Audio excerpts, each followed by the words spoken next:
The moderator for this discussion is going to be Edward Dennis, who is the author and illustrator of The Boy from Mexico Becomes a Farm Worker. Grown up loose and his friends feed America. Please welcome Edward Dennis. Thank you. Thank you. And I'll take that, yeah. I gotta promote it. And with me, I'm going to have Rafael Agustin.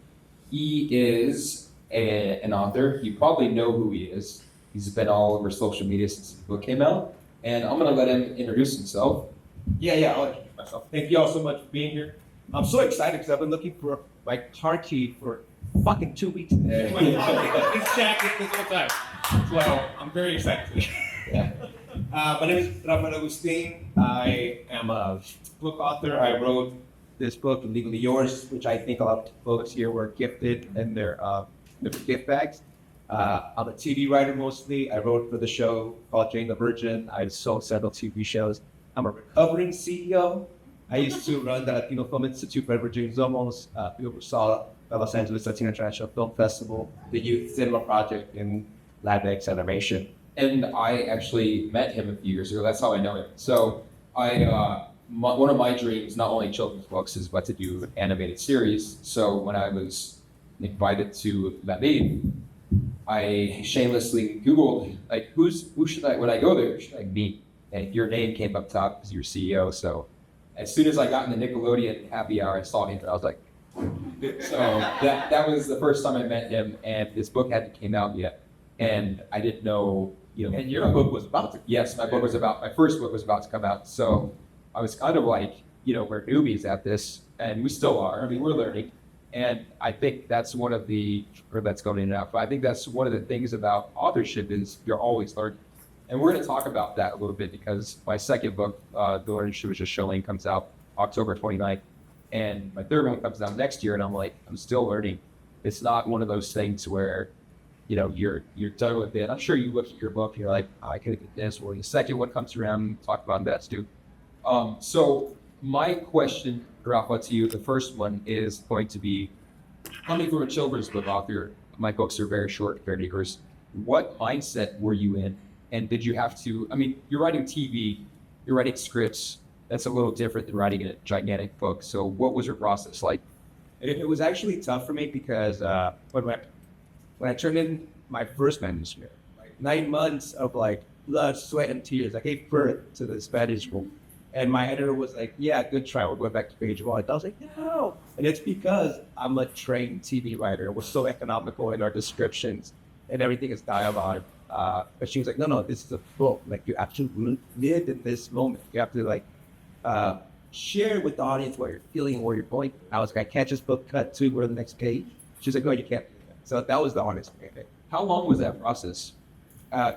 When you sell a book, it's really, you don't get paid until you turn it in. So it's as long as you make it. So I could have taken 5 days. I could have done it in 3 months. For me, it took 9 months to do the first manuscript and then 6 additional months to review. And for those of you that are unfamiliar with books, your manuscript is the raw, just the words you have, and your editor makes them nice, right? Yeah, and I like in the introduction that we discuss the power of literature and storytelling, because never forget that Hollywood is an industry that runs on a story. The producers and the agents and the lawyers all make it seem like they're the most powerful people. The most powerful people in Hollywood are the storytellers, period. So that goes into our next question. If you guys don't follow, go follow them on social media. But when your book came out, it blew up, and I saw people that just, A-list stars with your book, reading it. I was like, wow, that's amazing. Tell us what you feel like you're doing for representation.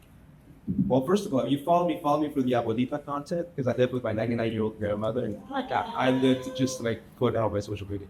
What am I doing for representation? It's funny, when I wrote this book, I wrote it thinking that I was trying to write undocumented Americans into existence, because I'm a formerly undocumented American. I thought I was writing it for the Latino community, but the people who have always reached out to me about the book have been first generation Americans. It's been children of immigrants, Chinese Americans, Indian Americans, Filipino Americans, they're the ones who've been like, dude, that was my story. Like the angles that you had with your immigrant parents were my names. I saw so much of myself in your story. So I wish I would have known that I was writing a book for first generation.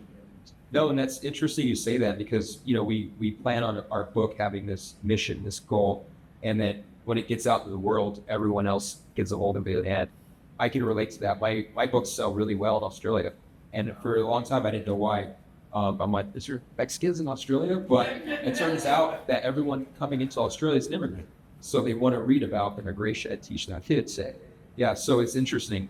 And another question that I've always admired you for, and it goes back to the first time we met, was when you were the CEO of the Latino Film Institute. What did you learn as the CEO, and how are you applying that to the business side of authorship? Because I think a lot of people think you just write a book and you're done, and it just send it out and, you're a New York Times bestseller. But there's a lot of work that goes into it. I mean, writing the book is the fun part. The hard part is promoting it, the marketing it. It's almost like if there's any performers or actors in there, the performance of a film or a theater show, that's the fun part. Audition is the word. So I didn't realize that. I didn't realize how much work went into promoting the book.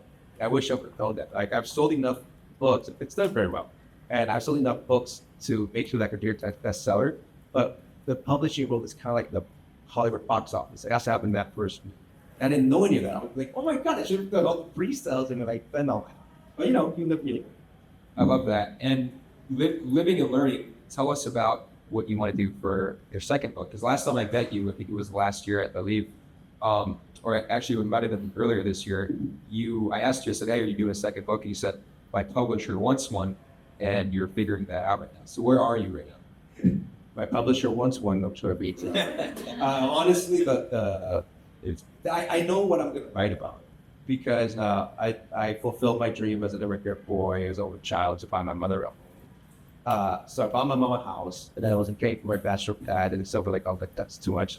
Then she didn't tell me she was grandma. So now we live like a bad episode, like the Golden Girls. And my publisher knows that. She's like, that's the next book. That I want the next book to be like the Golden Girls stadium going on. So I'm toying with this idea that I would eat the salt river. That's, but I think, okay. And another thing is selling TV shows.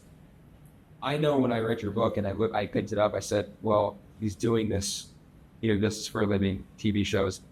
What does it look like in your mind? I know in the back of your mind, I'm kind of like that too. Is there like an ulterior motive? Do you want to do film rights? Do you ever get to see this on Netflix? I'm currently developing it as a TV show. I didn't know that. I can't talk about it. I can't announce with who, but it's a second life for this story. And whenever you write a book, it's intellectual property, and Hollywood needs it till it dies, right? So finally, I found the right partners to take this to the next chapter. But pretend like you're all excited when you hear about it. I mean, social media. I didn't say that. No, that's awesome, and I'm definitely going to email you for tips because I want to do that later on.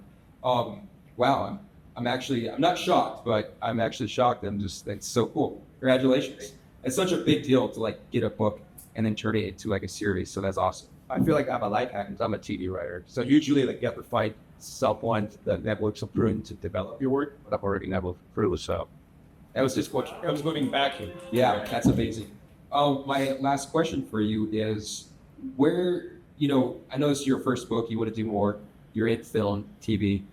Where do you see literature for Latinos going in the future? I was just talking to Patty Rodriguez in the theater room, and she pointed out to me that only 4% of everyone who works in the publishing industry are Latinos and or Latinos. 4%. That includes editors and PR people, the writers. So there's so much work that we have to do. There's so much. And it's funny because it's 2024, that number is 4%, and in 2015 it was only 2%. Yeah. And in 2009 it was 1%. So it's growing, but it's extremely disproportionate to how many people are out there like us. Yeah, and I just want to say that it's like it takes all of us. Like it really does take a village because I don't have a TV writing career for more Latinas and Latinos on the other side behind the shit. It's like the second there were more of us in the positions of power, that's when I actually started getting a career. the same thing happened in the publishing world. It took a powerful Latina book agent to believe in me and my story parts set out. So it's not just in the writing part, but in the position as a powerful part as well. Yes, and that's why I'm excited about the next people joining this panel, as two of them actually own publishing companies. So we're going to get that insight of why they did that. So, but yeah, that's my last question, and thank you. I'm super excited. It's going to be a TV series. Can you tell us if it's going to be like a film or a series? TV show, because my bread and butter is TV. Let me share just the one passage with everybody, and then we can open up to Q&A for anyone who has any questions. And I'll answer any questions. We have Jane the Virgin question, or Hollywood questions. I just quickly want to share this passage where the whole book revolves around this idea of me not knowing that I was undocumented because my parents kept that information from me. And I'm actually grateful because in a lot of me grew up oblivious, stupid all-American kid, and I didn't even realize that I have papers until I discovered in the book that I have papers. Let me set the scene for you real quick. It's the late 90s. The Backstreet Boys are on top of the line. All my friends started to drive. I'm around 16, so I wanted to drive too. So I go to the DMV without telling my parents. And that's kind of like how my world got thrown upside down. Before I begin this, I just want to thank everyone who came, who's in the room with us today. Is multi-Grammy nominee. We'll be back by day. There's the granddaughter Pedro Infante, so thank you for making it out tonight. You're amazing. Also, I want to say that I used to have hair back lunch. This is important for the story because I thought I was white. And I really wanted to be Zach Morris, which is a horrible character from a horrible TV show called Saved by the Bell. But this is important. Like, you have to understand that I saw myself as an all-American kid. So you understand how impactful this discovery is. Okay, here we go. The evening of the big news, I walked into the house holding my driver's permit application. I handed it to my dad and asked him, "Can you please sign this?" My dad read the DMV paperwork and looked over at my mom, who stopped cooking for world-famous seco de pollo, and took a seat next to him. Things started to feel off. "We need to talk," my dad stated plainly. Concerned, I took a seat. Was something wrong? Is grandma okay? "Rafa," my dad said, searching for the right words, "you don't have a social security number." "Huh? Why?" "Because we told you we're illegal." "What? Illegal?" I didn't know what he was getting at. So many things could be illegal. Insider trading is illegal. Driving over the speed limit is illegal. Singing happy birthday is illegal because it's trademarked. Drinking alcohol under the age of 21 is illegal. Shit, maybe I was illegal. I looked over at my mom for clarification, and she softly nodded her head. "We don't have papers." "Wait, we're illegal?" I exclaimed, now realizing what my parents were driving at. Since no human being is illegal, I was clearly using the wrong terminology back then. But this was before the Dreamer movement. It was 1997. And all I ever heard on the news was how "get off my front lawn" Lou Dobbs would vilify undocumented workers. In Spanish, my parents never referred to themselves as illegal, which is why I didn't understand the gravity of our situation until this very moment. Nobody I knew in small-town West Covina, home of Troy Aikman and Joan Jett, ever used that word. The most I ever heard my parents say was "no tenemos papeles," which translates to "we don't have papers." My young mind always assumed we would address whatever problems we had by simply getting papers. And now my dad pointed out that we were illegal. That was like an end-of-the-world comment hitting my frosted-tipped head. I struggled to make sense of everything. We didn't cross a desert, I tried to rationalize. We flew here. And it was economy plus, if I'm not mistaken. My mom calmly explained that we came on tourist visas, but then overstayed. She said this while making me chamomile tea. She always knew how to relax me. My dad added that they had applied for our permanent residencies 11 years ago and had hoped we would have gotten them by now. I didn't know what a permanent residency was, but it sounded pretty self-explanatory since I wanted to permanently be residing in the only place I ever knew as home. I started to get nervous. I was illegal. What did that even mean? I didn't feel illegal. I felt pretty damn American. The chamomile tea was delicious, but not working. How would I ever join the campus Republicans now? That's when it dawned on me. Wait, how do you two work if we're illegal and we don't have social security numbers? My mom and dad looked at each other. Well, my mom lamented, we don't have papers, but you're the only one without a social security number. What? The fuck? I was already freaked out that I didn't have a green card, but I didn't have a blue card either. I started to feel dizzy. My mom asked me if I wanted more tea. She knew damn well I wanted more tea. But I was upset, so I said no. I got up and I started to pace around the room. This made no damn sense. I knew that at 16 and a half I was barely legal, but this was preposterous. I can't be illegal, I demanded. How am I going to apply for financial aid to go to college if I don't have a social security number? Oh my God, can I even go to college if I'm not legal? I need to become legal. We're still waiting for our 3 green cards, my dad said with fake hopefulness. Maybe they'll come in before you graduate. The tremor in his voice assured me that he didn't believe what he was saying. But for the first time in my life, my dad allowed me to talk back to him. You ruined everything. Moments later, I was sitting on my bed wallowing in my own self-pity. I didn't know of any other illegals. How could I be one without ever knowing it? I felt betrayed by my parents. I was forced to leave Ecuador for their dream to become doctors in the States, and now I was paying the price for that dream. This was ridiculous. I looked up at my poster of Pamela Anderson, and for the first time thought, I'm even too depressed to master. I didn't mean to talk about masturbation, but it's not functional action, you know? So, on that note, do you all have any questions? Except about what I do privately in the room. No questions? I just you know that I'm a costeño, that's all I need. I'm just How do you know? Yeah, from Ecuador, come from the costa, which is the coast, and we hate people in the north. It's got like the United States, the north and south. hey, Lanky. You already know. Yeah. Do you approach writing like differently when it comes to like screenwriting and also like for like a book?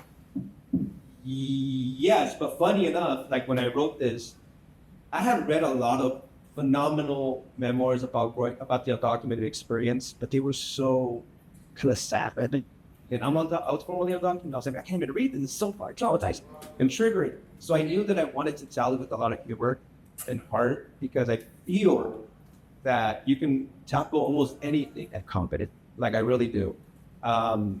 So that's how I approach it. And I approach so much of my writing that way. I think that's skills I sharpened in my theater work when I first started out and on my TV shows like Jane the Virgin.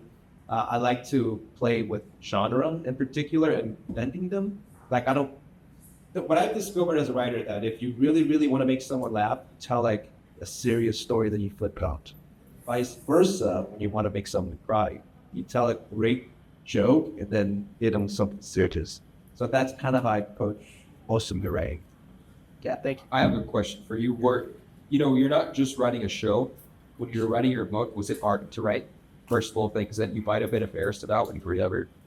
It's not even about being embarrassed. The honest truth about this is that I sold this story to my publisher as like the all-American family, that they're tight-knit, like there's so much heart, so much humor. And they're American except for the fact that they're not black, right? And my mom, my dad, and I are very, very close. We've always been very close. And 2 months after I get my book deal, my parents get a divorce. I couldn't even write. It hurt so much, and I felt like this was all a farce. I felt that our past and our relationship was all a lie.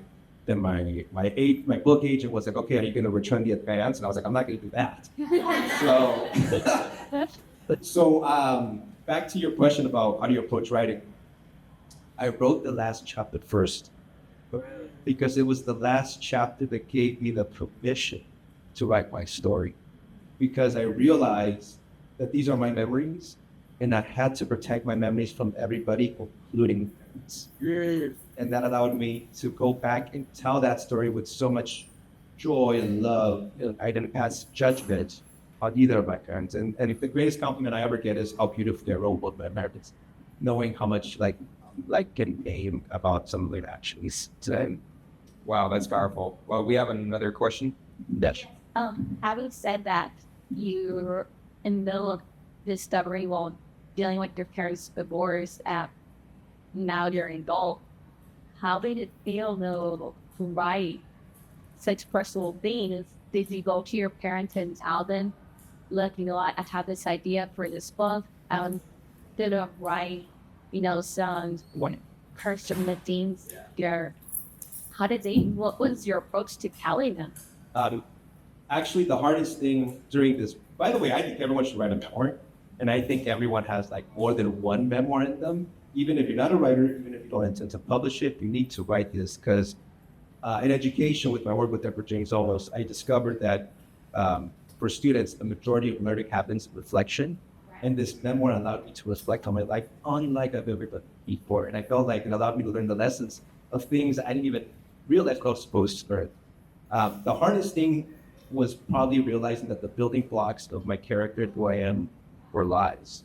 Like so many of my core stories were lies. And I even write in my book, I was like, I can't be in front of this story, but I always took it as true, and I want to share it.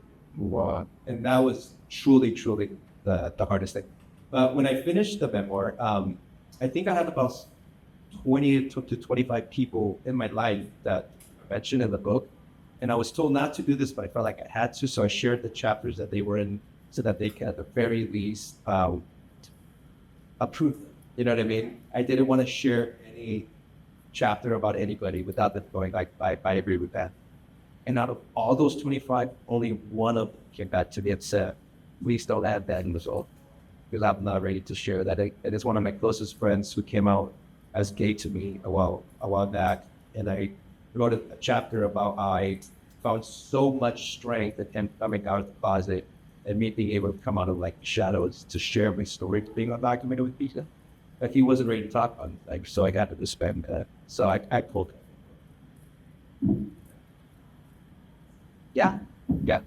So like when it comes to writing about some of the more like heady story, Yeah. that's liked when it got right? Yeah. How do you also give yourself permission to come this out? And well, like a lot of us, I don't think my story's any special. Like I know so many people in my life have better stories than I do. I actually wanted to tell my parents. That's how I approached this book. I carry so much of the sacrifice of coming to this country in my heart, so I always felt like I wanted to tell their story. But it was my book agent. Like, no one wants to read about something else. I want to read about you. So it was almost a little like pulling teeth for me to start opening up because I don't like making things about myself. But in doing that and writing about my parents, I end the first chapter of the book with this lesson. The greatest lesson my parents ever learned in this country was that the American dream is not for you, but for your children. Just laying that.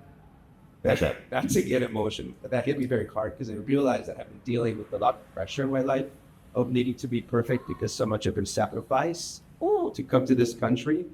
I needed to justify. Do you know what I mean? I'm sure so many first generation Americans, children of Americans feel this. And it was in writing that line, while painful, that I realized, hold on, as they come to this country, for me, they came for themselves. And then they realized how impossible the system is for immigrants, called documented immigrants, for refugees. And then they had the realization, like, oh shit, like it's really for our children. So that lesson freed me from this trauma and pressure that I put on myself. That,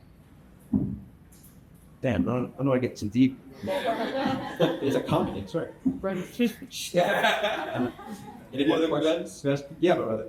Want to ask, because when you started reading that passage, right, it came from like almost like a comedic way of telling the story. So how do you like take such a serious stuff, because that then make it funny and make it like people can laugh but also identify with it? Because I believe that if I laugh with you there, I'm probably gonna cry at some point. So it's like, how hard is it, how challenging it is to like take the people in that roller coaster? It's really hard. That's the challenge of the writer. Like, what's that balance that you keep at all times? To me, I've been able to sharpen my tools in theater. Before I got into TV, I was a playwright, and I wrote I can't even say the title of the show, but I wrote a show that's a comedy that dealt with race and racism in America. And it was through that show that I realized, oh, there's a thin line between racist and being successful with racial. And I think the same is true for that any taboo topic. This is such a thin line, and only you can write that. But you have to trust that your audience is willing to go there. Oh, Yeah. Good questions. Any more questions before we end? Let's do the next one. You have some incredible authors come up. Oh, right there. A question I guess I'd probably do is want to say, for sure, really, courage destroyed us. Then you write yourself stuff, how that courage is going to be vulnerable. Might be hard to do that because you never know what the one just until make sure right. But if paper, the least way to write is important. Yeah. And you will test it because they get used to brain. Just things that happen. Oh my God. Thank you for saying this because that's the direct answer to your question. And it took me so long, especially as someone who like blocked myself from the world, someone who always pretended that I was perfect, someone who like didn't like to open up to people. It took me this many years to realize that vulnerability, which in our culture is a weakness, especially to men. It took me these many years to realize that vulnerability was my superpower. Vulnerability is what allowed people to come into my life, to support me along in my journey, to have people root for me. And I truly believe that being vulnerable is what makes great artists. And it was being brave enough to write this book. And I couldn't write for 10 years, possible. But I could today because I was willing to be vulnerable. And not just artists, I believe great leaders, like it's great communicators. Like vulnerability is such an important tool that we don't use in that I feel like as a community, we've kind of try to like remove it from our strength. And being an artist, being a musician, being anything, especially in the creative field, you have to be vulnerable or else you're not talking about it. yes. Thank you. That concludes this part of the panel. We have some more panelists coming out. And I'm excited. I got one more thing to ask. But one more thing. Just 1 second. All right. Do you have in mind who's going to play you in the... You said you had frosted tips, right? I do. No, I mean, but that's an exciting thing. The thing that we hear a lot of in the TV and film space is always like, you're going to star in it because we don't have enough stars in our community because this industry doesn't invest also. And that's what makes me the most excited. Like, I hope to get like a big thing to play the parents, but I want to find and develop the next generation of stars. Love that. Don't be someone sexy. That's all I know. Thank you. Okay. We're gonna take pictures, and then we need about 15-minute transition while we get all the chairs and everything situated. So this is your chance if you need to go to the bathroom. Exit. Oh, excuse me. Exit, right, left, and you'll find the bathroom of your choice. All right. Thank you so much. Thank you. My attention to my Yes.